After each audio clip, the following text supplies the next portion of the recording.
Wait a minute. It's Friday? It's time for Stan the Fan, Chief Grand Poobah Man, and the Friday Baseball Show. Griffin Bass helps bring more class to the Friday Baseball Show. They'll talk best games, Dan Charles his name on the Friday Baseball Show. He's been in the owner's suite. He's been doing sports talk since 81. He's only lived in Baltimore for 45 years, but we'll give him a break on that hum. They'll acknowledge football, don't expect calls. It's the Friday Baseball Show. It's okay to say Glenn's back on Monday, but this is the Friday Baseball Show. The Friday Baseball Show. The Friday Baseball Show. 0-1. Swinging a bouncer to third, and that clips Mayo, but he stays with it. Long throw gets away. Here comes Joe Mann, and the Marlins are going to win it. Marlins win. A walk-off winner. Well, the road trip, the 2-5 road trip to New York and Miami ended on a sour note last night. Welcome in. I'm Stan the Fan. You are listening to the Friday Baseball Show with yours truly, Stan the Fan, and Griffin Bass, and we welcome you in. Courtesy of Marlins TV, by the way. Yeah. That Why, we little can't thing. get Masson? That was just, they had the better clip, I think. They had the better clip, yeah. the more exciting clip. Right, yeah, it was because they were happy. The Marlins win. We didn't need to hear Ben McDonald go, dang it! Anyway, it was a bitter loss last night. I want to remind everybody of one thing, though, that Coby Mayo's blunder last night, and it was a tough play. The fielding part of that was a tough play. The fact that he kept the ball in front of him was good, but you could sort of watch it unfolding, Griff, and see that his eyes were speeding up. You know, his whole process was sped up by the fact he bobbled the ball, booted the ball. And I don't think he got a good grip on this ball because he was rushing. And I'm not expert on breaking it down to know whether he had to rush it or not, but I don't think he had a good grip on that baseball. Look how it's at the top of his hand. It's absolutely. I mean, the whole thing was a disaster. I mean, but everyone's freezing this frame and saying if he just reaches out his arm, he can tag the runner, obviously. And I mean, it wasn't great base running by, was that Casey? I forget who the runner was. But Mac. You're right, Mac. Yeah, no, you're right, Mac. Casey hit it, and Mac was running. Yeah. I mean, it was just, It was hard. It was hard, and especially because I feel like Mayo has just been one that we've kind of talked about, where we were like, the defense is it hasn't been as awful. The funny but thing his hitting's is, been bad. Which the is funny supposed thing to be good. is, I thought the last few games he's played, he's been a little more confident. That play was not a confident play. He backed up on it when he had to sort of really move forward faster, and he let the ball play him. Classic. But the thing was, is he better off letting Mac pass him? I have no problem with him not reaching the tag for Mac. Sure. Because if you do that, then you lose the player at first. Sure. Okay. I mean, but are you better off? Are you better off with the leadoff hitter coming back up, Kittredge on the mound, runners on first and third, than forcing a throw that you clearly rushed and didn't have a solid grip on the ball? But again, I remind folks, it wasn't like the Orioles had the game. We were up 4-3, and that led in 2 runs. It was 3-3, and we were going to have a shot to win it in the 10th inning. And I will hearken back to Wednesday's game, Griffin. With a 3-run lead, they brought in Anthony Nunez on Wednesday night, and he retired the last batter in the 7th. He threw, I think, 6 pitches to that batter. He threw about another 15 pitches in the bottom of the 8th inning, but he retired all 4 batters that he faced. 3-run lead. How do you feel? And I know how you feel because we talked before. We did. But I for one, I'm all in favor of letting Nunez go out and face the first batter. If Rico Garcia has proven one thing, is that he's pretty darn good at extricating himself. He doesn't need the clean inning to extricate himself from problems. So my point is, you got a 3-run lead. Why not send Nunez out for the first batter? And if he gets the first batter, let him pitch to the second batter. And if that guy gets a hit, and maybe you even let a second guy come up, I just thought he rushed to use Garcia. And I think what we're into now is just like Coby Mayo rushed to throw that ball. I think the manager, Craig Albernaz,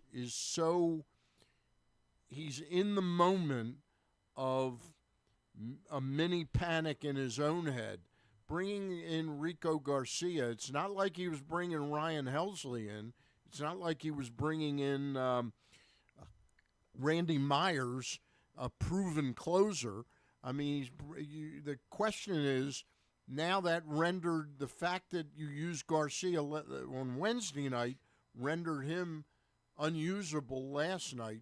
I thought he jumped the gun on Wednesday night, and it may have very well cost him in this situation. Yeah, I mean, I think I think the managerial decisions are so far beyond like this team's issues. So I guess we could dive into it a little bit more. But I mean, it's a team that had lost 5 in a row. They obviously won Tuesday night, so they had won 1 in a row when we're going back to Wednesday night.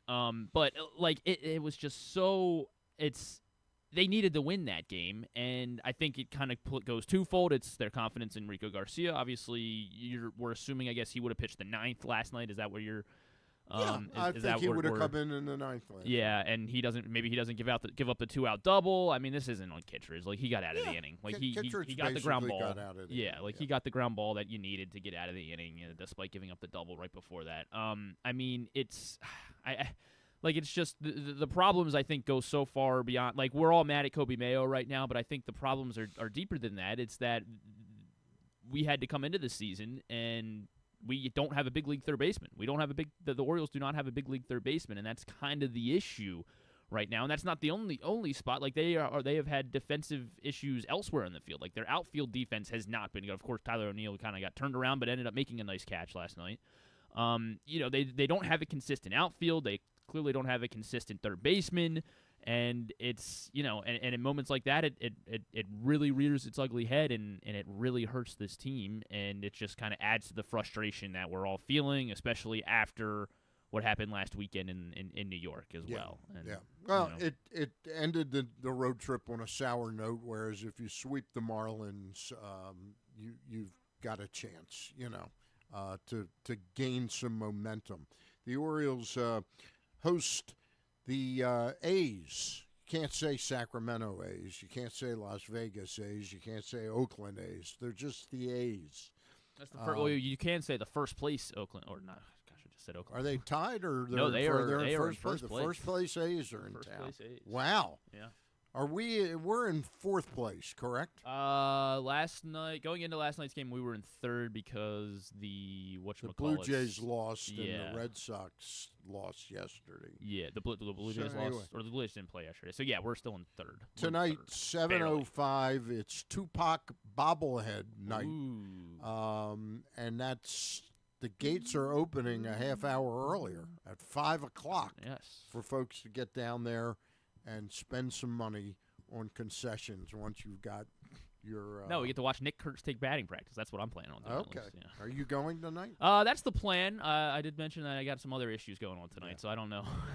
But yes, the plan is to get there. Issues? Yeah, I we mean, talked about it before the show. Like drug rehab? Or? Yeah, exactly. That was exactly what we mentioned. Okay. Yeah. Oh, you mean the washing machine? Yeah, basically. Okay. Okay. I thought it was one of the two. Yeah. I thought it was either they're drug basically the rehab same. or You're not going to a Jehovah's Witness? Not tonight. No, Not tonight. That's usually Saturdays. That's Saturdays. Okay. Yeah. Jacob Lopez pitches tonight. A left-hander. God, this could only go well, right? Yeah. Well, that means Tyler O'Neill will probably play. Oh, I love watching Tyler O'Neill. My favorite thing in the world.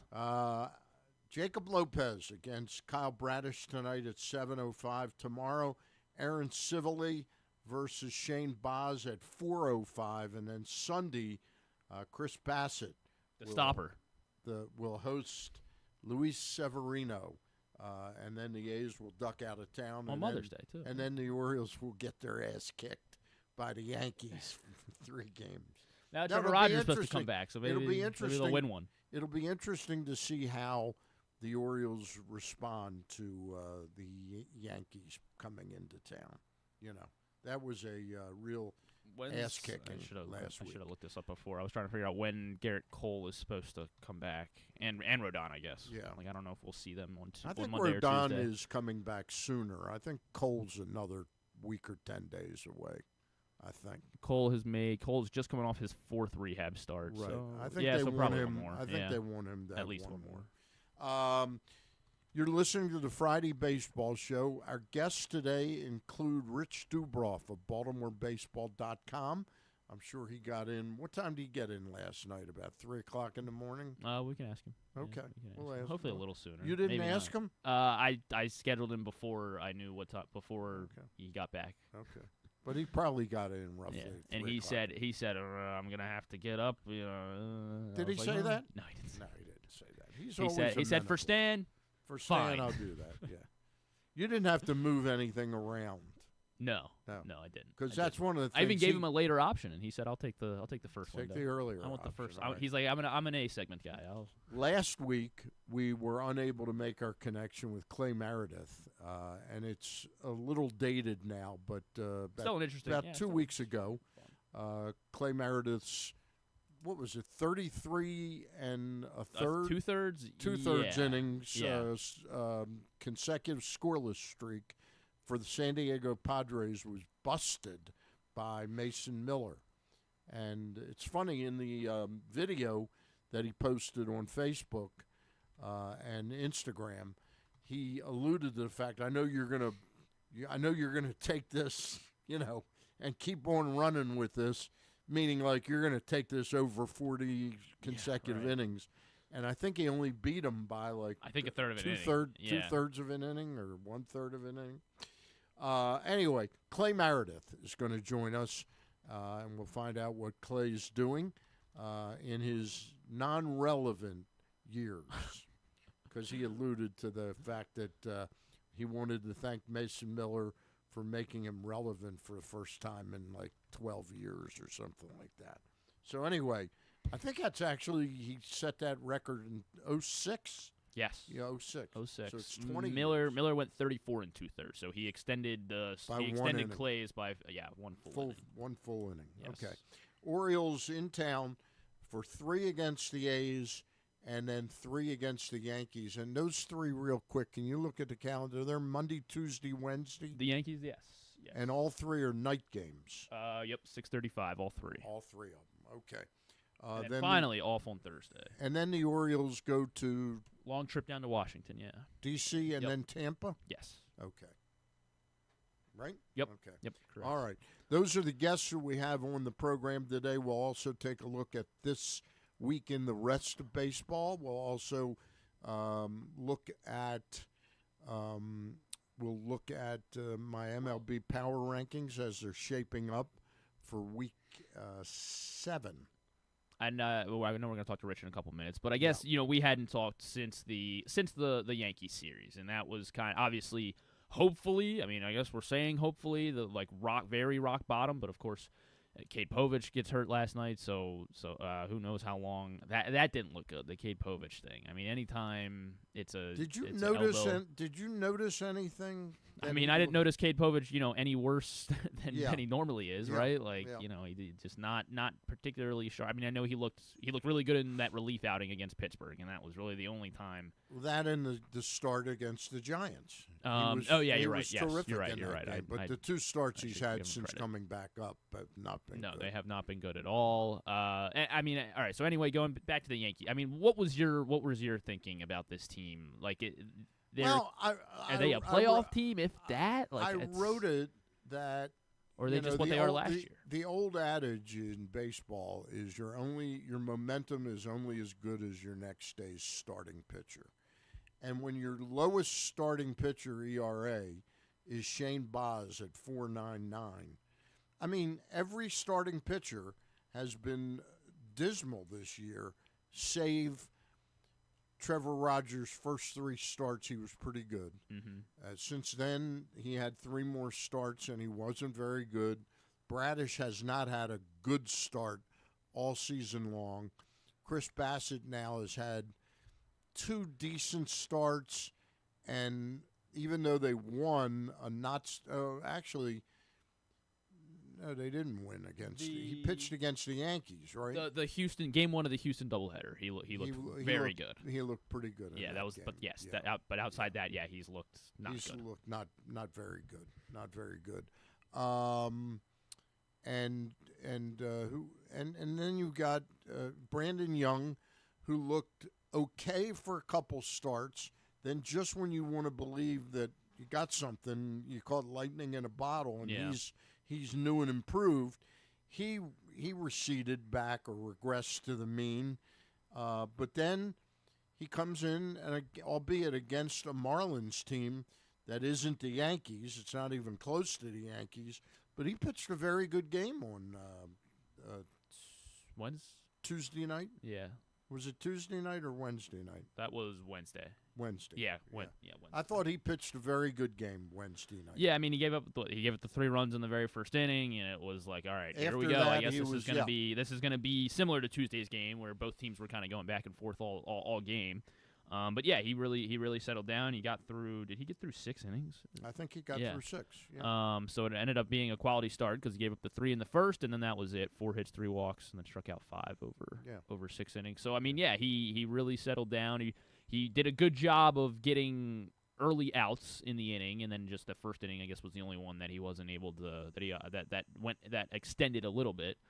I mean, yeah, but that's the issue is that Brandon Young is our most encouraging starting pitcher right now. Like, is that based off recency bias? I would say right now that Baz seems to be trending where I could see him over the next 5 starts lowering that ERA from 4.99 down, because he's lowered it from like mid-5s.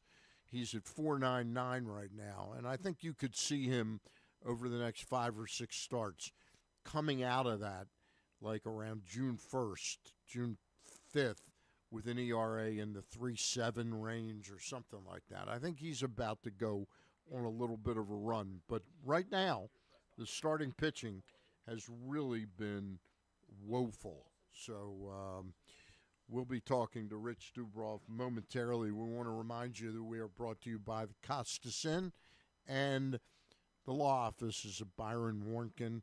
443 results, not just a phone number, a mission for Warnken Law. Joining us now from BaltimoreBaseball.com and the travels to New York and Miami is Rich Dubroff. Rich, how are you? How was the trip? Well, the trip to New York, I saw a lot of losses, and then I came home. Oh, you did not go to Miami. Okay. I did not go to Miami. Stan, I cannot do 162 games. All right. Well, I bet you watched every inning of every game. I missed one game because I missed one game, and I didn't see when they were in Kansas City because I went to Frederick. Okay. But right. I've seen the other games. So I've seen 37 games on TV. I guess 32 games in person and 5 on TV. So my big question, Rich, seriously, and we know we spent the whole winter waiting for the number one starter, but you couldn't have written a script, in fairness to Mike Elias, a more nightmarish script on the starting rotation since they left spring training. Could you? Well, the thing is, you never. We all write down at the beginning of the, during the spring, we write projected rosters. Yep. And, they never come to pass because people always get hurt. You Yep. never know what they're going to get hurt from. I mean, whoever would have thought Trevor Rogers was going to go on the injured list because of the flu, Mm-hmm. and Zach Eflin wasn't going to make it through 4 innings of his first start. So those things are, those things are very strange. And of course, we don't know about Kate Povich and what, what the results there are going to bring. But the whole, I think that's what attracts us to the sport is the uncertainty. And that's all sports, with everything so scripted now in life. Watching sports is, great because of the uncertainty, because you don't know what's going to happen, and that's good and bad. There's certainly been a lot of bad when it comes to injuries for the Orioles this year. Yeah. Well, we also couldn't have seen that the main surplus guy that they had, Dean Kramer, also came up, and he had a so-so start in, I think it was Cleveland. Second start, much better, and then he's going to be gone for at least a month, right? Right. Well, he's already, he's passed he passed his 15 days of eligibility. Right. Already on Tuesday, and apparently he's not close to being back. They're not big on timetables. Yeah. The Orioles aren't. So we don't know. Don't know for sure, but it certainly looks like it would be, at least another couple of weeks. All right. Let's take a look, though, at the two most disappointing starters, we'd have to say, have been Kyle Bradish, who I don't think I can recall a really decent, Kyle Bradish-like outing this year, and Trevor Rogers, who had 3 decent outings and then 3 not-so-decent outings. They've both been huge disappointments as well, haven't they? The way they have. I mean, Bradish is weird because it's not like he's getting hit all over the ballpark. Right. He's walking. His walks have been the reason why he's been ineffective. He's thrown so many pitches, and if you look at the Orioles, the number of quality starts they've had is very, very low. I think it's 8. Yeah. And then they got one the other night from Brandon Young, and it's just it would be distressing to Orioles fans that you've had that with Bradish, particularly because he looked so sharp at the end of last year coming back from Tommy John surgery. So the thinking was that he was going to be really strong this year, and he's just been sloppy. Rogers, it's a bit of a mystery because, he started off the year and you thought, oh, well, he's going to continue what he did in 18 starts last year. And the last few starts with him were not good. And now, hopefully, the flu will allow a reset for him. And if he starts again next Monday, then things will be better. But in order for them to be a real contender, they're going to have to get better starts. Yeah, no question about it. Which was mystifying to me the other day, Rich. And I understand that at this time of the year, you just can't go over to a tree and pluck a veteran starting pitcher off the tree and say, hey, well, so they signed Lou Trevino. I didn't see, and I know Wells was in the minors right now and can't be recalled unless it's for an injury, but it didn't seem like Trevino was going to answer any questions even before watching him suffer through that one inning that he couldn't get through. Well, Stan, what's happened is the Orioles depth in relief pitching Yep. has been hurt by injuries too. Yeah. You have somebody like Yaramel Geraldo, not a top tier reliever, but certainly someone who could have come in handy, in the last few weeks, and he's out with a shoulder issue. You have Ryan Helsley now because he's out. Then other guys are in positions that they're not accustomed to. You have Rico Garcia, who's been one of the most valuable members of the team, who stepped up, and that's great. But other people are in situations that they wouldn't ordinarily be in. Andrew Kittredge was hurt and didn't, and has only had a few appearances so far, and he's still rounding into form. But another guy who they might have called up was Jackson Coher. Now he's on the minor league injured list too. So there are not that many depth pieces who are available in the minor leagues. The others aren't pitching very well, and so they figured, they take a flyer on Lou Trevino, and I don't think that he's going to be there. He's going to be there very long. But they couldn't recall, let's say, Cam Foster, who hasn't been great for them, but certainly would give them more. So I think Trevino is just sort of a placeholder. But watching him the other night was very painful. It was painful, very painful. Rich, when some people come off the IL, and let's take a look, does it look like Jackson Holliday, turning away from the pitching for a moment, do you think that there's a chance that in the next week or 10 days he's activated? Yes. Okay. I would think that if he, I think that if he gets, enough at bats in the next week or 10 days, that he will be activated. And then Wilson would be sent down, right, or DFA'd, or well, I don't know. It's funny, Stan. I got as you know, I do a mailbag 4 times a week, and people write in. And at the beginning of the year, this is one of my favorite questions, because I got a letter, I got an email, and their fan said, "Well, there are 2 guys on the list, on the injured list, Jackson Holliday and Andrew Kittredge. Right. When they come back, who do you think is going to go off?" And this was at the beginning of the season. Right. And I said, well, I don't like answering that question because other things are going to happen and forcing other moves. And that's exactly what's happened. Yeah. And I don't know, because you'd think so, but they may want to send Coby Mayo down. They might want to send Coby Mayo down. Who knows? Or somebody else is going to come along and get hurt. So, that's you would think Weston Wilson, but he's also a spare outfielder and a relief pitcher. All right. not that's and not relief something you pitcher. really necessarily That's right. want. He has an added value. Yep, value added. Yeah, but now, but no.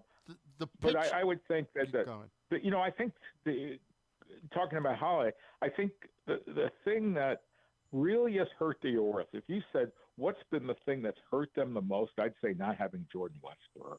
Yeah. Because not having Jordan Westburg has, I think if they, had Westburg playing third, I think the team would be way, way better than it is now. I would agree.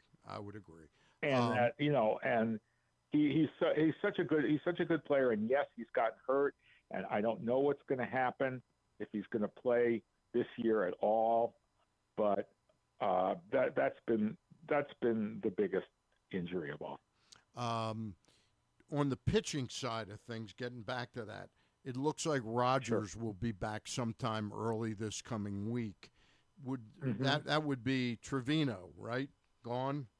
No. Well, no. That okay. That could be he may not. stand. He may be gone today. He may be gone today. So it's one question. It's like, well, if everything stays the same this weekend, right, for the next 3 days, what would happen? So those are sort of double what ifs.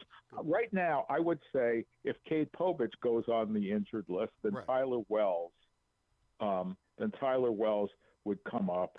But I don't think that you're going to see Lou Trevino here for very long because they'll need a space for Trevor Rogers, sure, but also they'd probably want to have Cameron Foster up here rather than him if they could. And one of the other problems with the relievers, as you know, is that so few of them have options. Right. The Grant Wolfram has options, but you don't want to send him down. Right. Yennier Cano has options, and he's pitching great. And he's pitching great. Yep. Tyler Wells didn't pitch awfully. He just happened to be the one who pitched 2 days in a row, and he had options. So many of these guys, Kittredge and Aiken, Enrico Garcia. Not that you want to send him down, but they don't have options. So the Orioles have already used 40 players this year. They used 70 last year. I don't think that they're going to get up to 70 this year.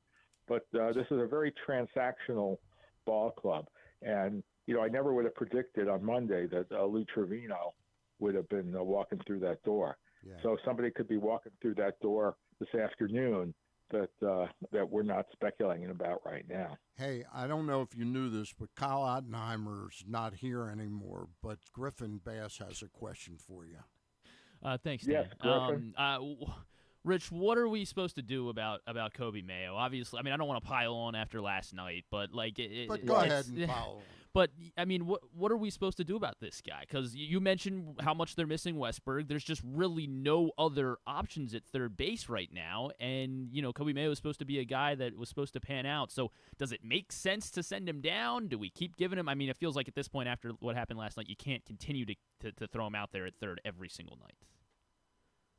Well, the problem is, without Holiday, you only have your other choices are Blaze Alexander, or playing as infielders, Blaze Alexander or Jeremiah Jackson, and it's clear that they've played Jeremiah Jackson so much.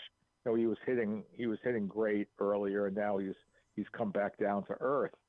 And same thing with Blaze Alexander. If he plays a lot, then you're kind of exposed. So I think once Holiday comes back, they'll make a decision there whether to send Mayo down and hope that he can play better down there. There's another guy who they have on the 40-man roster, whom they acquired a few weeks ago, Christian Encarnacion Strand, who's a corner infielder who plays actually mostly third base, and he's hitting pretty well down there. They might want to give him a look. So it's really pretty disturbing, because I was talking to one veteran baseball official over the winter, and after they had signed Pete Alonso, and was wondering about Coby Mayo, and he thought, well, gee, what's wrong with making him a designated hitter? Don't trade him. He's a 30 or 40 home run hitter, and that certainly hasn't panned out yet. And it's just very weird because he's a really good kid. He's actually a smart player. He's just had his issues at bat and in the field, and they don't have very many options. So again, once Holiday comes back, it'll be interesting to see what they decide. Rich, thank you for taking the time this morning, and I'll see you at the park later today. Okay, look forward to it. Thanks very much for having me, Stan. All right. Rich Dubroff, BaltimoreBaseball.com. They do a great job covering the Orioles and other sports in town. We're going to take a timeout right now, pay a couple bills, and when we get back, ex-Oriole, ex-Padre, he's relevant again. Cla Meredith is going to join us in just a couple minutes. This is Stan the Fan. You know we talk all the time about our O's stepping up in the big moments, delivering when it matters most. If you've been injured in a car accident anywhere around Baltimore, that's your big moment, and you need someone who delivers. That's why I'm here to tell you about Warnken Injury Lawyers. They fight for Baltimore families every single day. Insurance companies play games. Warnken plays to win. So call 443-RESULTS. That's 443-RESULTS, or go to warnkenlaw.com. When you need results, it's right there in the number, 443-RESULTS.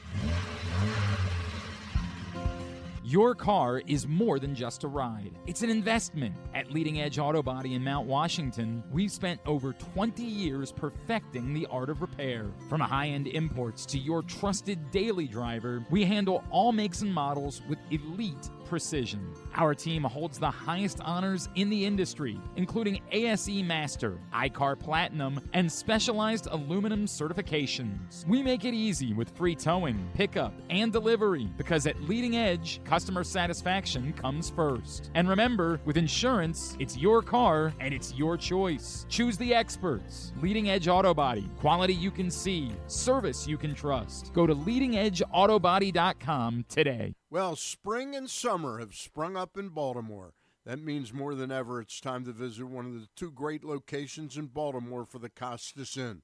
The new location at Timonium Fairgrounds next to the OTB has the same great food, ambiance, and hospitality as the original location at 4100 North Point Boulevard in the heart of Dundalk and Sparrows Point.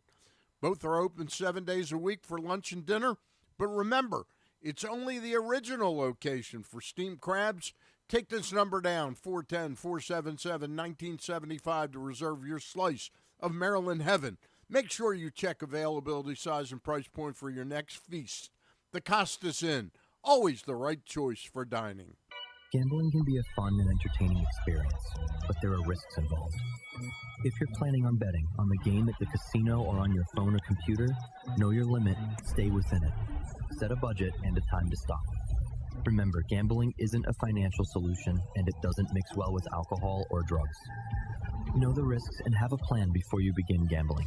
For free and confidential services, call 1-800-GAMBLER 24/7 or go to helpmygamblingproblem.org.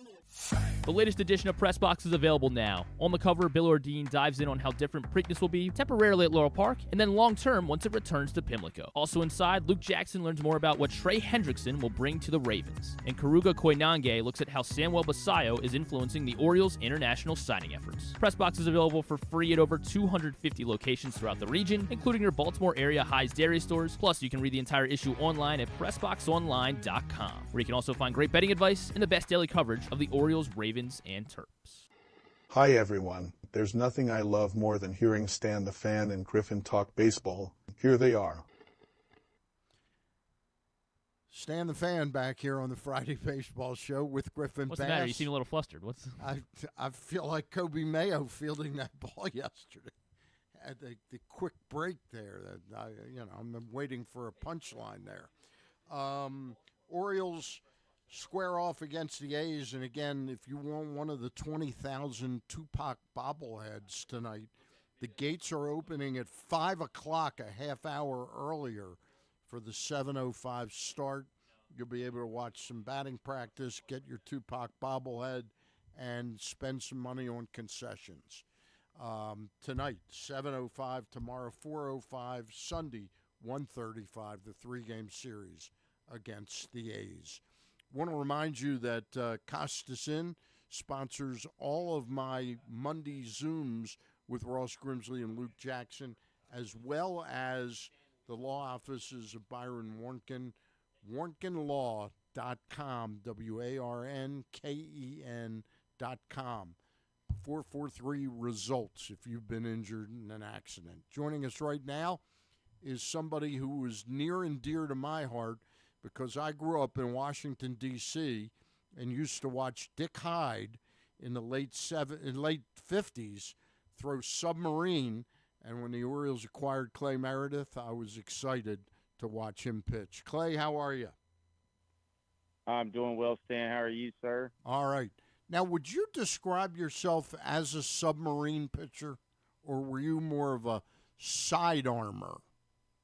I would say sidearm 100%. There was times where I varied my arm angle a little bit, just to show a different release point. But I for the most part, I threw off of my hip, so I would say I would go with sidearm. All right. Tell me Sorry to. That's all right. That's all right. It's close. It's like a close cousin. It's like a cousin of a close. submariner. That's right. When you turn to that type of delivery, how old were you when you started? Did you start off with a normal overhand delivery, or three quarters? Yeah, I didn't pitch till I was a senior in high school for the most part. I mean, I pit through innings here and there, as a kid, and then my younger years of high school. But it wasn't until I was a senior where I started seeing some significant time on the mound. And I threw pretty conventional. I got an opportunity to, after my senior year, to go to VCU, and I showed up to VCU, and I was primarily going to be a pitcher. Coach Keys told me I was going to be a two-way guy, but I think he sold me on a bag of goods there. But I was 6 foot tall. I was right-handed, and I threw 88. Well, we had freaking 6 of those guys. Right. And I always kind of had the ability as an infielder to kind of, throw from that lower arm angle. As a kid, I watched big leaguers in the infield, in particular Cal Ripken, with that kind of very easy, just kind of almost nonchalant, throw across the diamond as an infielder. And, I could mimic it, and it felt pretty natural. And my dad said, "Hey, son, every once in a while, why don't you throw a fastball like from that angle? You might, give the hitter a different look, change your release point." And so I did. And little did I know that the ball sank. I was so used, all I cared about as a dumb kid was throwing hard, just like everybody else. What I didn't realize was the movement and the sink on the pitch. And, one thing kind of led to another. And by the time I was a sophomore at VCU, that's who I was. And, the rest is kind of history. It's interesting. When I went to fantasy camp, I went to Orioles fantasy camp in 1992, and I showed up and I didn't know what position I'd play, but I threw on the sidelines as a submariner, and Grant Jackson picked me because they had like a draft, and he picked me because he said, "When I saw you throw that way, I knew you'd pitch the whole week without getting hurt." Did the way you threw the ball add to your stability and being able to post all the time? I don't know, Stan. The irony of asking that question is, prior to the second year that I was with the Orioles, and when I started running into some arm trouble and ultimately my career was over, prior to that, I had never been hurt. I never spent a day on the disabled list. I never missed. I was in uniform pretty much every day for, parts of 6 years in the big leagues. And, once I started having some issues, I thought it was going to be easy. Like, I'm going to get my elbow cleaned up and we're going to rock on and keep doing this thing. And I never pitched again. I never got healthy. Prior to that, I took a lot of pride in being reliable. Okay. I think I was at the top of the National League for games pitched for the better parts of 4 or 5 years right there in a row, and I took a lot of pride in that, of being reliable and being a guy that could throw multiple days in a row and get hot quick and go in and try to get some people out. So I would say at first, yeah, definitely accredited. But then I also believe that God only gives you a certain number of bullets. And when you run out of them, that's it. But I will say, I wasn't a small guy, but I definitely wasn't a big guy either. And I had a pretty max effort delivery. And what I mean by that was, whatever came out of my arm that day, whether, when I was younger and it was 88 to 91 or towards the later years when I was 86, 87, whatever came out was what I had. And it was max effort. And I think over time, you really, torque your arm and put a lot of stress on it. And like I said, eventually you run out of those bullets. We're talking to Cla Meredith, who pitched in the big leagues with the Boston Red Sox, San Diego Padres, and the Baltimore Orioles. You answered one of my questions was actually about why you retired so young. I did not know it was due to injuries, okay? So you answered that for me. Tell me what it's been like to get your name out there, because I saw you on Instagram or Facebook posting the video with your son Wally to Mason Miller, congratulating him for besting your consecutive scoreless inning streak with the Padres. What's it been like being out there relevant again? It's been cool. Ever since I retired, and I use that term loosely. Yeah. I've never been a guy that's been very flashy. I think I mentioned it in that short video that the Padres had reached out and asked me to do for Mason should he break the record, and I certainly didn't want to jinx him, but I of course obliged and was happy to do that for him, and took my son Wally a little bit for the ride. But I've never been a guy that needed attention or anything. I learned as a reliever, usually if you're getting attention, it's because you didn't do a good job that night. If you're a reliever and a middle reliever in general, usually as long as you're not getting attention, that means you're doing a good job.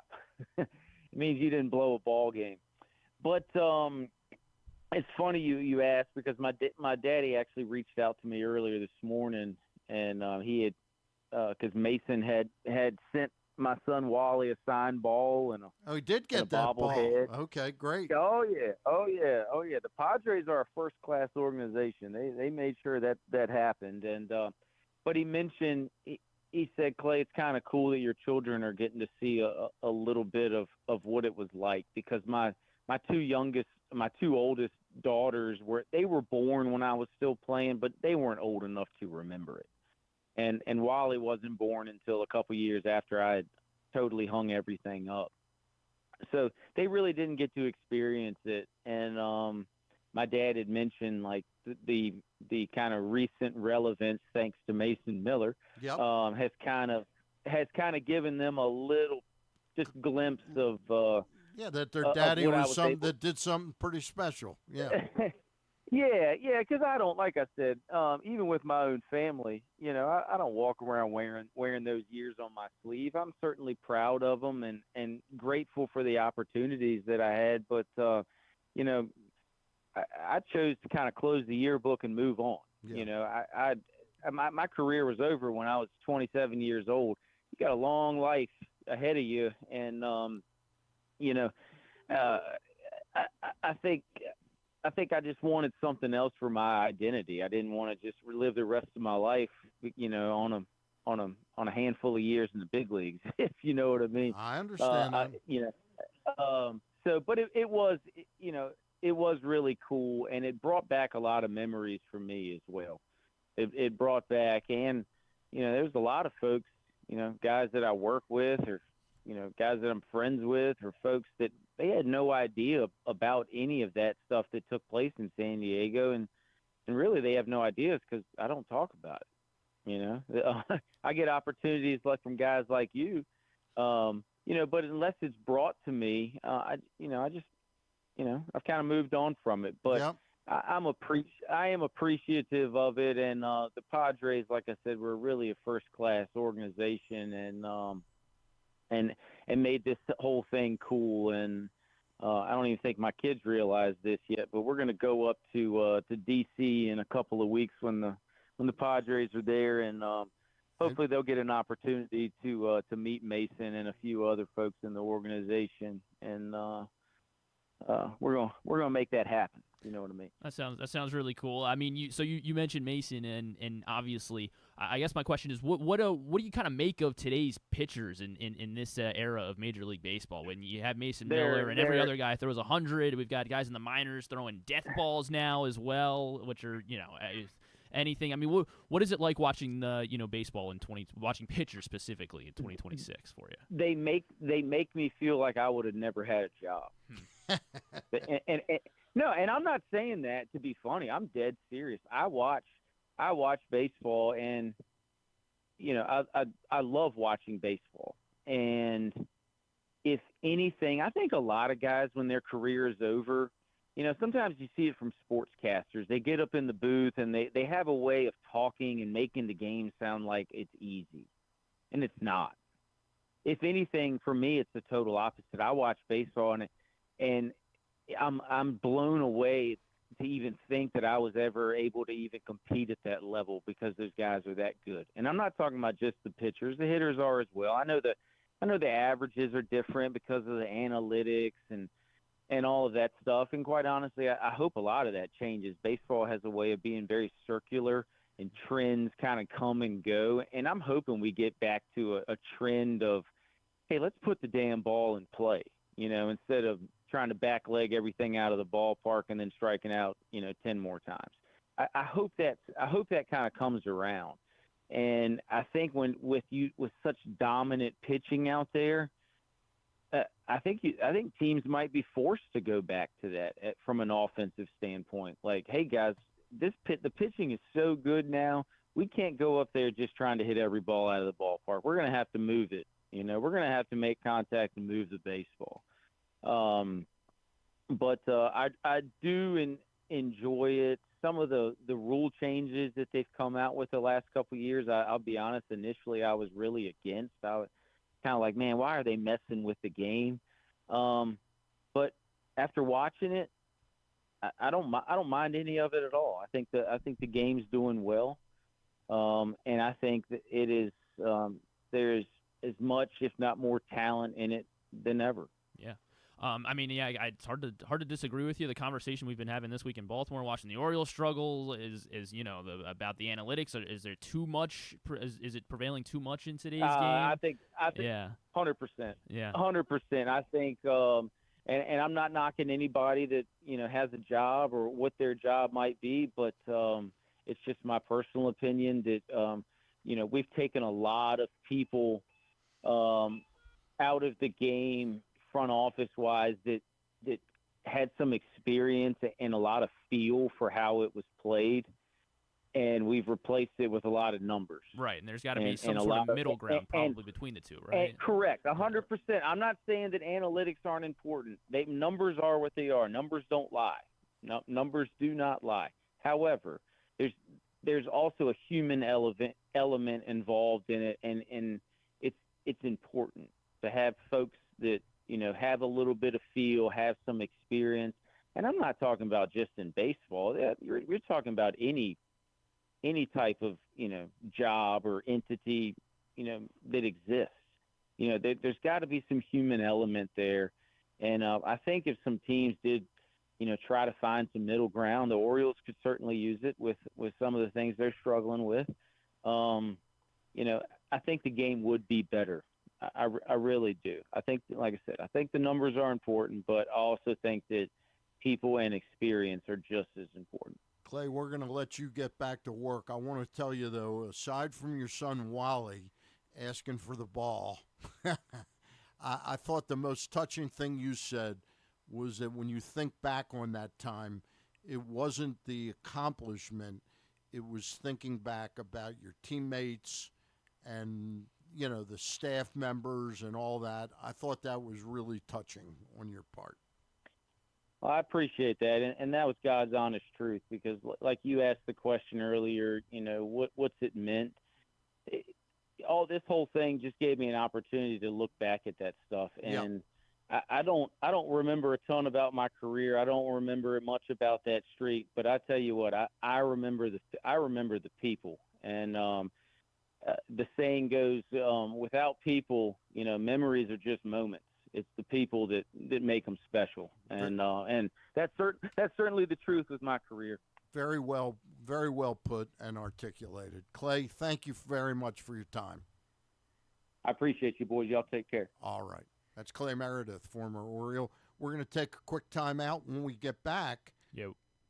What? I was going to say, before we do break, I do want to make sure we shout out countysports.zone, of course, where you can get the latest up-to-date schedules and brackets and standings. Well, spring sports playoffs are around the corner stand, so people got to check it out. You can get the schedule, standings, everything you need to know about every team, every county, every sport. Countysports.zone, powered by BuyAToyota.com. All right. We're back after this with Dallas Braden. Nice. Of the A's, former pitcher, now color analyst on their TV broadcast. Back after this. Your car is more than just a ride. It's an investment. At Leading Edge Auto Body in Mount Washington, we've spent over 20 years perfecting the art of repair. From high-end imports to your trusted daily driver, we handle all makes and models with elite precision. Our team holds the highest honors in the industry, including ASE Master, iCar Platinum, and specialized aluminum certifications. We make it easy with free towing, pickup, and delivery because at Leading Edge, customer satisfaction comes first. And remember, with insurance, it's your car and it's your choice. Choose the experts. Leading Edge Auto Body. Quality you can see. Service you can trust. Go to leadingedgeautobody.com today. Well, spring and summer have sprung up in Baltimore. That means more than ever it's time to visit one of the two great locations in Baltimore for the Costas Inn. The new location at Timonium Fairgrounds next to the OTB has the same great food, ambiance, and hospitality as the original location at 4100 North Point Boulevard in the heart of Dundalk and Sparrows Point. Both are open 7 days a week for lunch and dinner, but remember, it's only the original location for steamed crabs. Take this number down, 410-477-1975 to reserve your slice of Maryland heaven. Make sure you check availability, size, and price point for your next feast. The Costas Inn, always the right choice for dining. Gambling can be a fun and entertaining experience, but there are risks involved. If you're planning on betting on the game at the casino or on your phone or computer, know your limit, stay within it. Set a budget and a time to stop. Remember, gambling isn't a financial solution, and it doesn't mix well with alcohol or drugs. Know the risks and have a plan before you begin gambling. For free and confidential services, call 1-800-GAMBLER 24/7 or go to helpmygamblingproblem.org. This is Byron Warnken. If you've been injured in a car or truck crash, you probably know this is stressful. Medical bills, the insurance company giving you the runaround, you got to get your car fixed. You don't just need a lawyer, you need results. At Warnken LLC, we represent the injured across Maryland. Whether it's a car or truck crash case, medical malpractice, or any other serious personal injury, we fight for maximum compensation for you and maximum ease for you. You don't want to have to deal with this stuff. Warnken LLC has been voted best personal injury law firm in Maryland for a reason. For us, 443 Results isn't just a phone number, it's our mission. Get the advocate that you need. Call us today, 443 Results, or visit us online, warnkenlaw.com. That's WARNKENLAW.com. Make the most out of every day in your Toyota RAV4. Available in hybrid or gas-only models. A RAV4 can get you where you want to go in style. Check out BuyAToyota.com for deals on new RAV4s from your local Toyota dealer today. Hi, my name's Colton Cowser, outfitter for the Baltimore Orioles, and you're listening to Griffin Bass, Stan the Fan Charles, on the Baseball Show. Let's keep it moving along. All right, back on the Friday Baseball Show, Stan the Fan with Griffin Bass. Glenn Clark back on Monday through Thursday. And I will not be here next Friday, so I'm not sure what we're doing, whether there will be a show or not. But I can tell you that Monday there will be a baseball chat with Ross Grimsley and Luke Jackson at about 5 o'clock on this coming Monday. Joining us right now from the broadcast booth of the A's is former Major League pitcher Dallas Braden. Dallas, how are you? I am doing well, sir. How are you doing? I'm doing very well, and I didn't know when we reached out to you that we are one day away from the anniversary, I guess, of the greatest highlight of your baseball career. That would be one of the greatest highlights in baseball history, Stan. I mean, that's it's only been done 19 times, or at the time it was 19 times. Perfect game, May the 9th, 2010, against the Tampa Bay Rays. What do you remember most about that? I remember a lot about it. I think one of the lasting memories for me is coming off the field and looking for my grandmother in the stands, who every time I pitched was in the same seat every game. Really? And yes, sir. And coming off the field, she was not in that seat. So I'm kind of pointing up, like I know that I want to get her down to the field, right. But I'm looking up and I can't see her. I have no idea where she's at. She's not in her spot. And look, I'm going to be honest. I've met about 2 million people that tell me they were at that game that day. I know the Coliseum doesn't hold 2 million, and I know there weren't even close to maybe 15,000, if that, in the ballpark that day. But I had a pretty good spot, a pretty good idea where she was supposed to be. She wasn't there, but and this speaks just to, I think, the family unit that we had at the Coliseum. The ushers and the security guards had brought her down towards the field, and she was sitting on top of the dugout for the last 3 outs of the ball game. And so she was already down on the field when I'm looking for her. And I finally get up to the dugout and I'm like, oh my God, there she is. It kind of scared me, almost startled me to see her there. And then, just the embrace with her, it was I've said that was the day that the baseball gods finally gave us Mother's Day back on our calendar, my grandmother and I, because having, lost my mom, you just kind of live a day live a year that only has 364 days in it. You kind of gloss over Mother's Day, but that was the day that the baseball gods gave Mother's Day back. Well, one other question about that before we start talking a little bit about the A's. Was there any play defensively? Griffin showed some video of that. I know your third baseman that day was Kuzmanov, made a pretty good play. Yep. Kuzmanov. Was there any other great play in that game that saved your perfect game? Not necessarily. Not when I think that was probably one of the biggest plays was the play that Kuzmanov made. And depending on which one you're talking about, because Kuz made a couple of great plays. He made a play over in foul territory. So while the ball was not going to be fair by any means, that's just another extra out in an expansive foul territory that we were able to get. But there was a play later in the ball game. Gianna Navarro kind of hit a line drive with some serious topspin out to left field.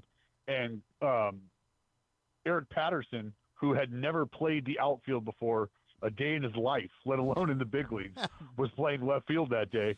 And the ball got hit to him. And as I said, very hard topspin liner, which can be very difficult because those balls start to sink quickly, and you're not sure, do I break back? Do I break in? Do I stay here? And so EPAT made a good play late in the ball game.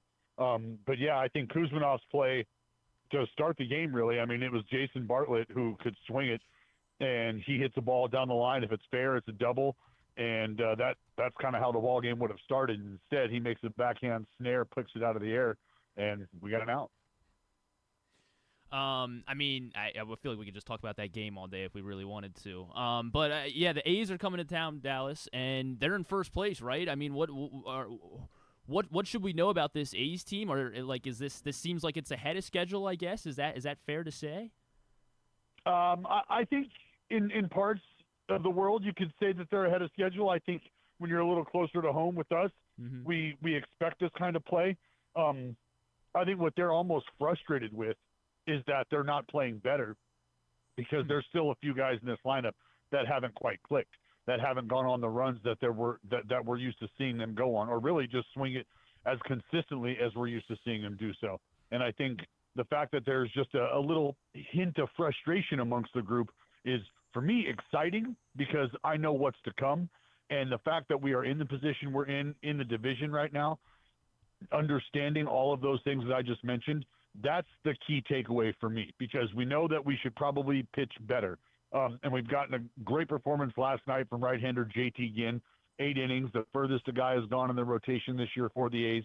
So it kind of helped trying to set the tone as we come into this series, coming off a series we just lost. You know, you drop 2 out of 3 and you feel like, hey, well, we can't go home unsuccessful. So we've got some ball games to win, I think, here in Baltimore. I know you might not like to hear that, but that's the goal. That's the goal, right? But this team is an offense that at any time can erupt, and we saw it last night. What do you make of the job? And you've been there, and I'm sure he was probably a teammate of yours. What do you think of the job Mark Kotze's done there? Well, he was a teammate of mine. So am I biased? Yes, unapologetically so, because I have a ton of respect for Mark Kotze. But that's also to say that I'm not sure that there was going to be a better person that you could place in this position to handle this group, because he has the familiarity with the players. He understood what was coming through the pipeline, and he understands that the position he was in when he took this job was going to be a position of progress, meaning he's going to be allowed to progress as a manager while the team progresses as a group together. There's a lot of learning going on. I think when you first take over a job like that, not only individually, but again, as the team grows, you grow, you learn more about yourself from a managerial perspective. But the way that he resonates in the room, the respect of the guys that he has, I think that is what makes the biggest difference for me, because, I mean, look, you spend over half your adult life playing big league baseball. You're going to walk away with a lot of experience that some other folks just don't have. And being able to communicate that, whether it's with guys in the bullpen, guys in the starting rotation, your studs, your young stars, or maybe it's guys who are sort of, you know, cycling and circulating through the roster that you'll see a couple times throughout the year. He can connect with each and every one of those individuals in those roles. So that's the biggest key for me, is his ability to relate to everybody and communicate. How tough has this whole situation been, being uprooted from the hometown and moving to an intermediate place, and then knowing you're moving again? How tough is this on the team?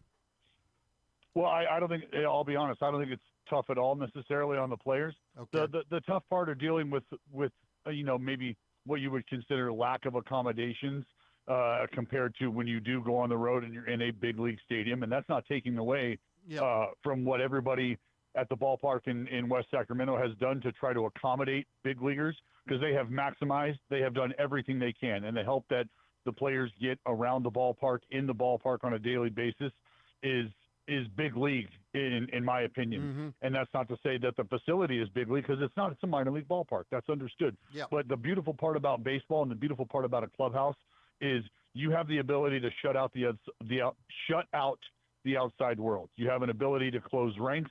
You have ability to focus on the task at hand, that's winning baseball games each and every day.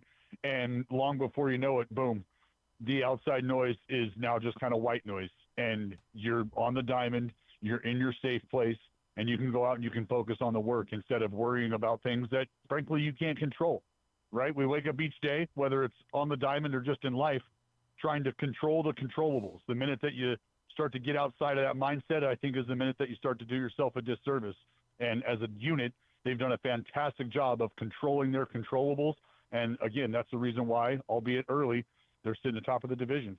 You mentioned before there have been some players that haven't clicked, and I kind of know who you're talking about. But two players I wanted to ask you about. They both happen to be on my fantasy team. But talk about the growth of Shea Langoliers as a player. I think it really starts with the growth of Shea Langoliers as a man, and he just had a baby, his first child. And yep, I'm well aware. I'm well aware he missed 3 games. Well, then you're also well aware that he hit a homer in his first at bat. Well aware of that night. too. Yeah.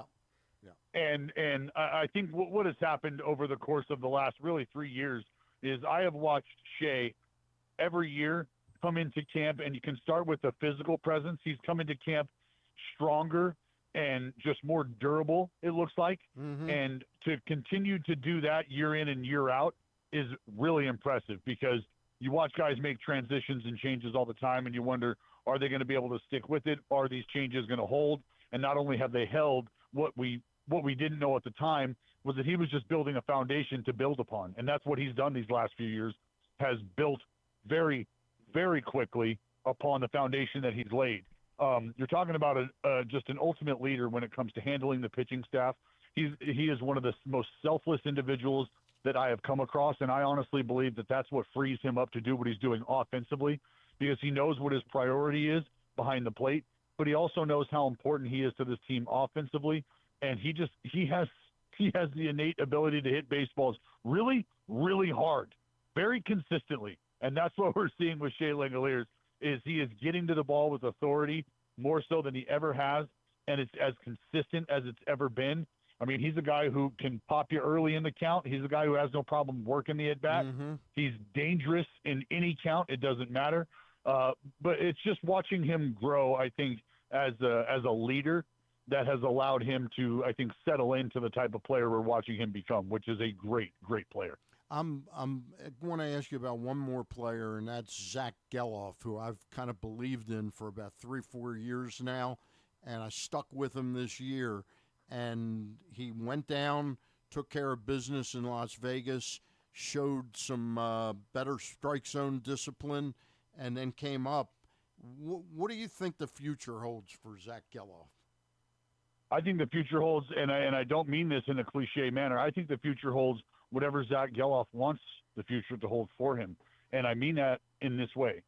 He took his reps at second base, had the unfortunate injury, was a little slow to start, and has battled with some injuries. And what did he do?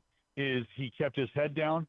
He understands how good of an athlete, an overall athlete he is, and he allowed that to become part of his storyline. He allowed that to become part of his narrative.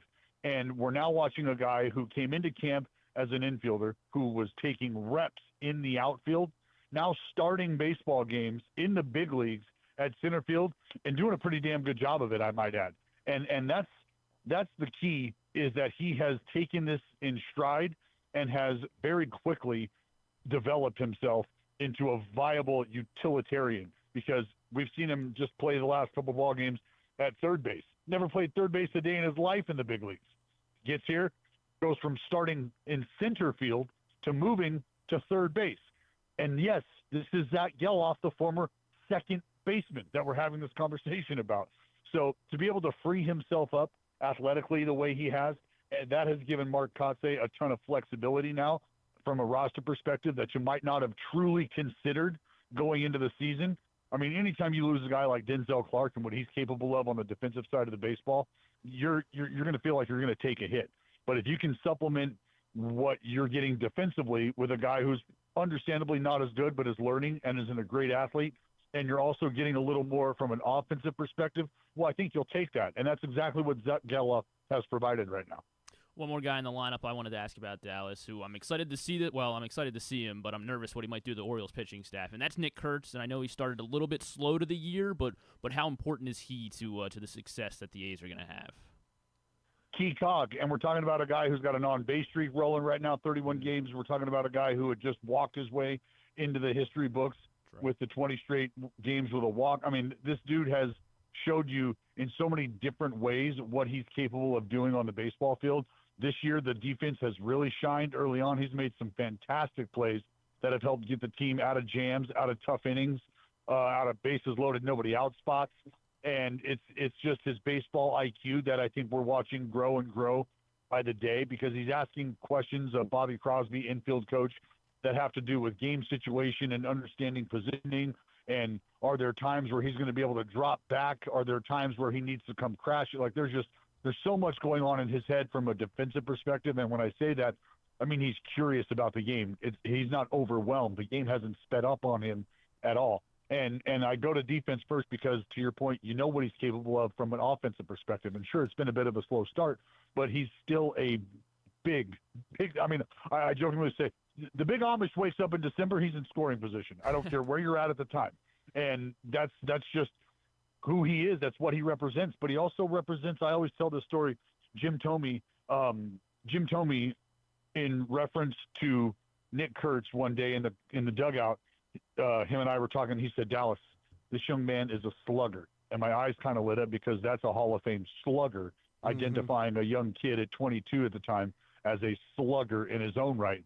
And I'm thinking to myself, I want to hear everything that Mr. Tomey has to say about this. And he went on to refer to him as a slugger, felt like no less than 38 times in that conversation.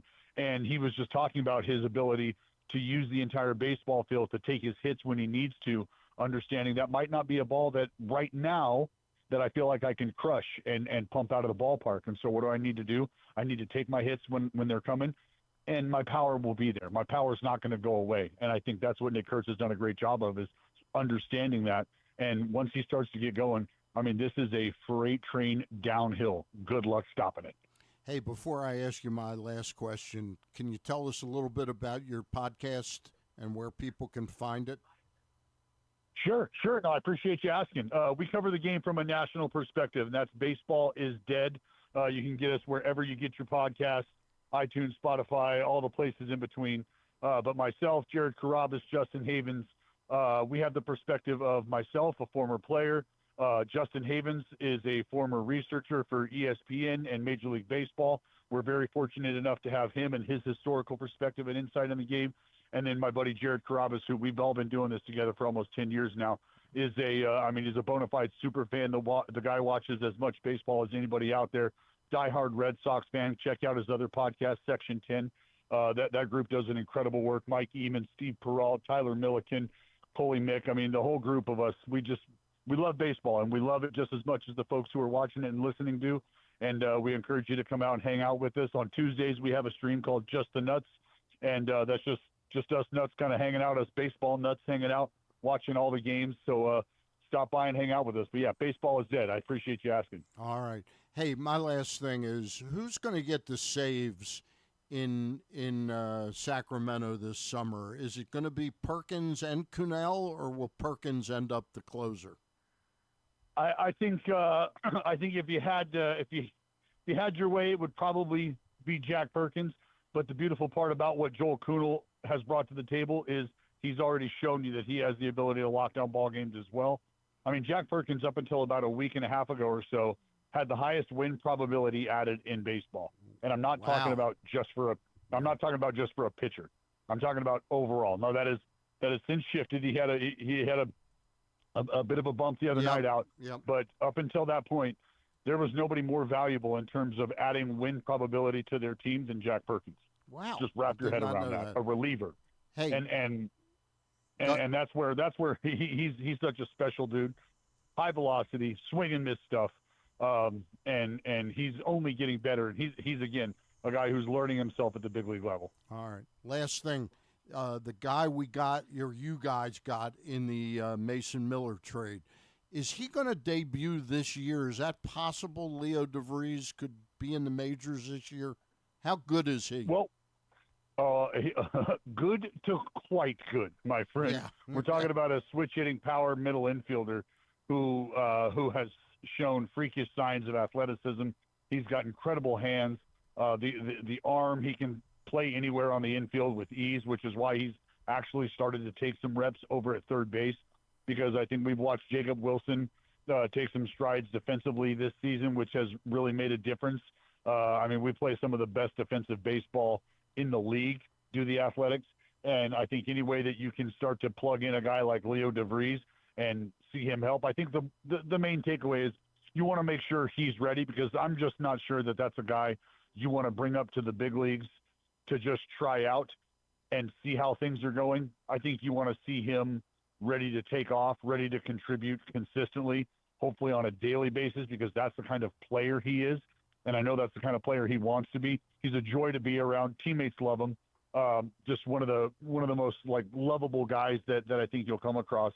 But an uber talent. And I can tell you this, I think that you may see him sooner rather than later, whether that's towards the end while the A's are trying to make a push to secure the division, or maybe he just forces the hand because that's how well he's playing. But I think we'll see Leo DeVries sooner rather than later. Who does he remind you of? Is there a comp that you have in mind? He's not as long and wiry as Ellie De La Cruz, and I think that there might be just a tick less in terms of the power department. But I mean, the man can move on the bases. Okay. The man can move defensively, and he does offer power from both sides of the plate. So I think that could be an early comp. But again, their frame is just slightly different. I mean, he does have some Miguel Tejada tendencies without the switch hitting capability. So I think Leo DeVries, what makes him special though is he is very much Leo DeVries, and that's something you take away as wow. I like this kid's style of play. And what do you think of Gage jump? We're talking about a high-octane fastball, top of the zone from a low slot, creates a lot of deception, a lot of perceived velocity simply just because of the low arm slot and the ride on the fastball. That ball gets on you quickly. It just never comes down in the strike zone. He's got a nice changeup that he's working on. He can spin it with a couple of different breakers. And that's a guy who he's tough to pick up because of how the arm moves. Mechanically, the arm swing is just a little funkier than I think what you're typically used to seeing. And I think he's a guy who could possibly be impacting the big league club, again, sooner rather than later. But another guy I think you want to make sure that he's raring to go because there's going to be some managing of his innings, managing of his workload. How do you deploy him? Is there room for him down there in that bullpen? I would tell you yes, because there's only one left-hander down in that bullpen right now. And whether or not you want to plug him into the starting rotation, again, we're trying to manage the workload in the innings. So however you can get Gage jump up here to impact the big league team, should we be winning baseball games, which we're doing right now, I think that's a very real conversation the front office is having. All right. You've got a great beard too, Dallas. All right. Well, thank you, sir. I appreciate it. All right. It's been really a pleasure talking to you. Thank you for your time. No problem. Thanks for having me. All right. Dallas Braden, former big league pitcher, member of the broadcast team of the A's, who hang out in West Sacramento.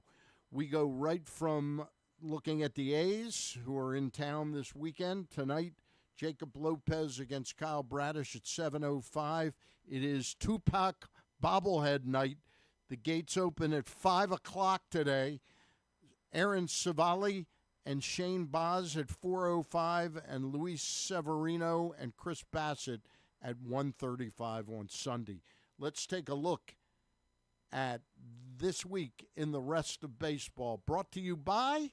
Have you ever thought of taking a cruise to these wonderful destinations with sunny skies and beautiful beaches? Well, wait no longer. We're ready for you to cruise from the Cruise Maryland Terminal. Have a little phrase that you can go from baggage to margarita in about 15 minutes. Choose fun with an array of destinations, onboard activities, entertainment, and world-class cuisine. Contact your travel agent and book your cruise today. Let your adventure begin. This week in the rest of baseball. Another banner week for Major League Baseball, right, Stan? A lot of great things going on around the. I can't wait to hear league. what you've got in this week in the rest of baseball. Let's start with the Chicago Cubs. We'll start with the good. Cubs are really good. They've won 9 in a row. They have not lost at Wrigley in it's been 15 games. I should have looked up the exact date, I guess, but it feels like ever. They never lose at home. No matter what, they always come back. They're the opposite of reeling. They're real good. Well done.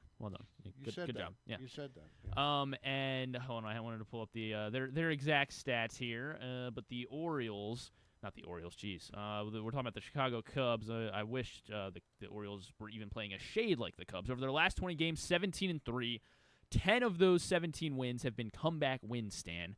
9 wins after allowing the first run. They've had 6 one-run wins, 4 walk-offs, 4 wins after trailing in the 8th or later, and they've had 3 extra inning wins as well. So it's been just a kind of a spectacular run from the Cubs over the last month, and it seems like they're one of the best in baseball, Stan. And up alongside the Cubs, you got 4 teams with 25 wins.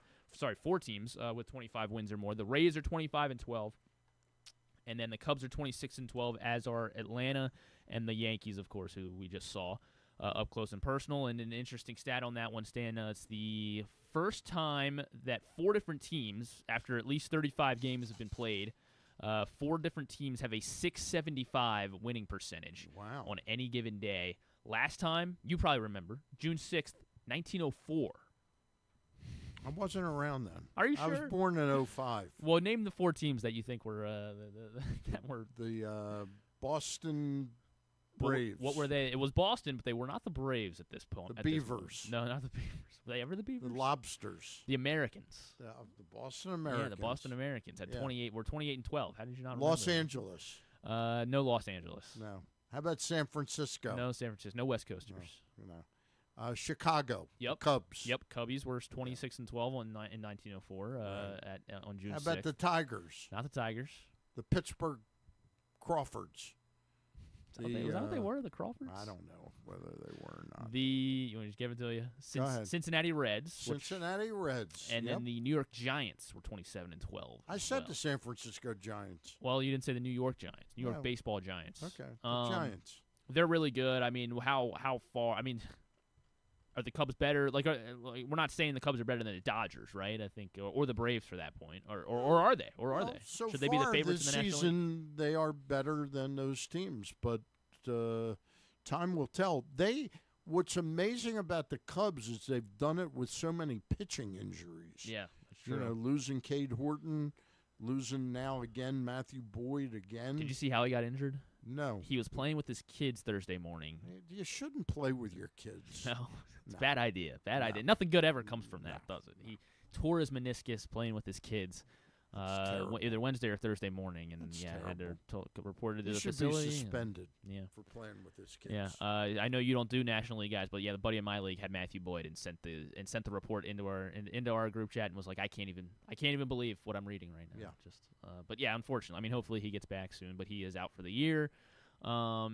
Yeah, it is. It's incredible what the Cubs are doing. It seems like it's a blast at the ballpark every night at Wrigley, but it is making for, I think, what a really entertaining season of baseball, at least, right, Stan? Like, there's a lot of, because you have the Yankees and the Rays. Well, I mean, we haven't really seen. I haven't watched any of the Rays play yet, just because really the Orioles haven't played them. They were on ESPN last night, but I still haven't paid a whole lot of attention to the Rays. I haven't paid attention to them, but they are. Junior Caminero seems pretty good. They're pitching Yandy like Nick Martinez. Pretty good. Nick Martinez is pitching really well for them. But you have and then the Cubs, Braves, and maybe Dodgers, I guess, in the National League. But other than that, it seems like there's a lot of parity around the rest of baseball. So it is making for some entertaining. And this is called This Week in the Rest of Baseball. Yeah, it is. And speaking of, we talked to Buster Olney this week, and he talked about why teams in the American League, like the Orioles, like the Red Sox, like the Tigers, who probably had higher expectations coming into the year and are off to very slow starts. Speaking of the Tigers, Tarek Skubal goes down with, was it loose bodies in the elbow, so he's getting the same surgery that Diaz got. They're now saying he could be 4 to 6 weeks rather than 3 months. Way. I mean, I guess if anyone could do it, maybe him, but I feel like it's I mean, he was. Do you think it's inevitable that Jordan Westburg's going to need Tommy John surgery?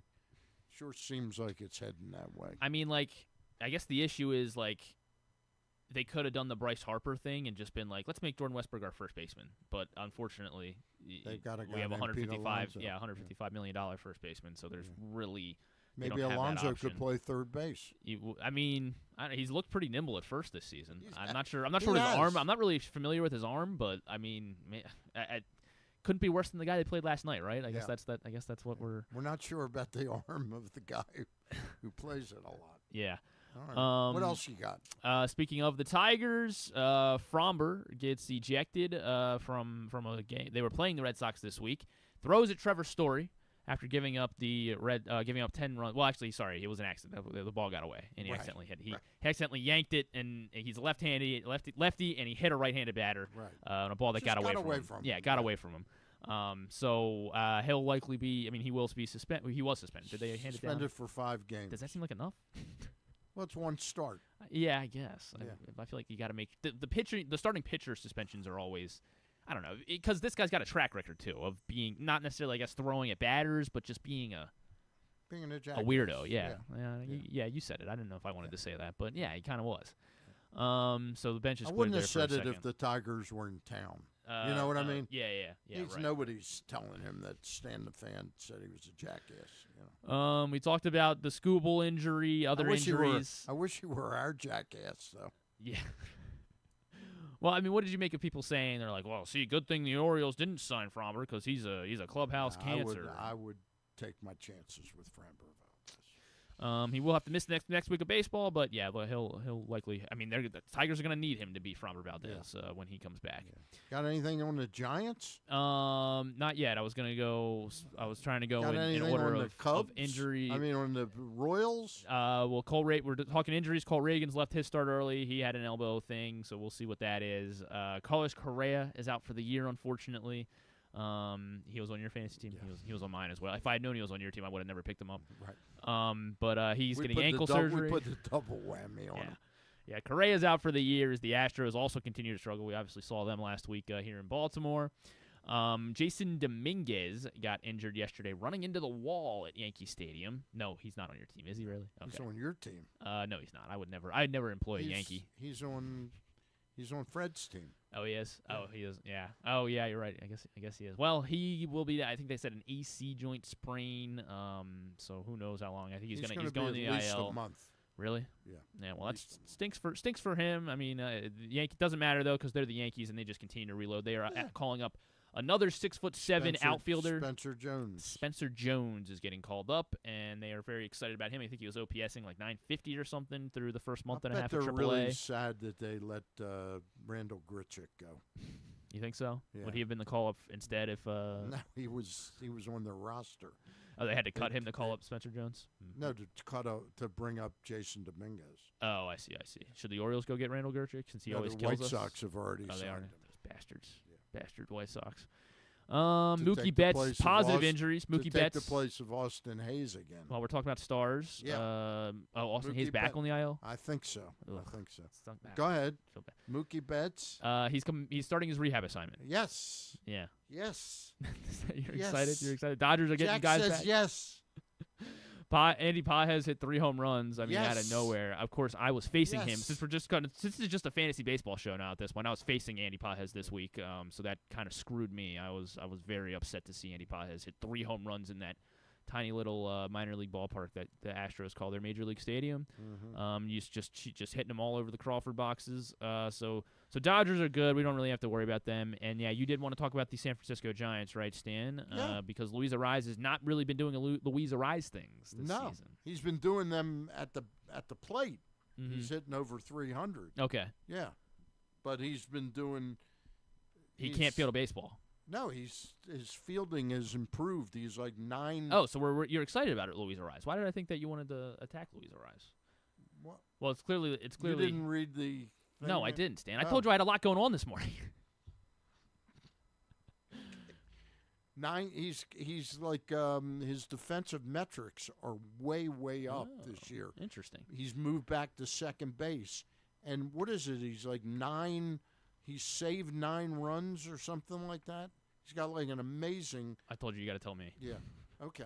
And they're crediting his work with new San Francisco Giants coach Ron Washington, who is known as one of the great infield coaches in all of baseball. Good. Well, good for Luis Ariz, I guess. So let's see if that's correlating the win, Stan. And they are tied for the worst record in Major League Baseball. Giants have 14 wins, tied with the Mets. Don't blame Luis Ariz. Don't blame Luis Ariz. Then we can blame Logan Webb. He gave up like 6 runs the other night. Blame Rafael Devers. Should we blame Tony Vitello? Can blame Rafael Devers. So blame the players. We're not. Yeah. Giants definitely disappointing this year. Yeah, very disappointing. For their fan base. So that leads me to. If you had one pitcher in all of baseball that the Orioles could acquire. Cam Schlittler. Robbie Ray. Oh, you mean the guys that are actually available? Yeah. Okay. I thought you were just saying, I can know. have anyone. I want Cam Schlittler. You think Ryan Mountcastle would get. Actually, sorry, I guess I want Paul Skeens. Skeens was unreal the other night. He went 8 scoreless. No, but I'm talking about players that are obtainable. But I don't think the Orioles have anything to give up. Heston Kjerstad, right? I'll give him Heston Kjerstad, Coby Mayo. What else can we throw in there? Dylan Beavers and I like Ryan Beavers, Mountcastle. but yeah, I guess we can throw in. Yeah. Well, they can't turn that down. There's no chance. No. Those 4 guys, those 4 winners, and Maverick Handley. And we might need him. What if Adley rolls his ankle again? We got Creed Williams. Willems. Willems. That is true. I like Creed. Yeah, I like Creed. Last thing I was going to get to, and I mean, we're Orioles fans, so it's not like we really are like, wow, what a great broadcaster, what an unbelievable. But John Sterling did pass away this week, and he just narrating a lot of big baseball moments over the course of his lifetime, which an impressive career, and the Yankees are honoring him now this season. John Sterling used to host a talk show. It was a general talk show here in Baltimore on WCBM radio back in the 60s, like 67, 68-ish. He was probably like 25, 27 years old. He was the first person I ever called on the radio. Oh, you called in? To John Sterling.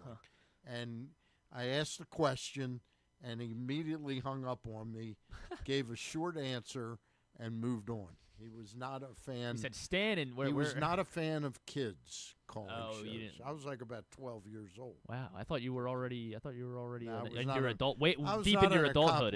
I was not an 1960s. accomplished talk show host. Began his broadcasting career in Baltimore. But served as he did play-by-play for the Bullets. Yep. Interesting. Then also did Morgan State football. It's a good gig. Yeah.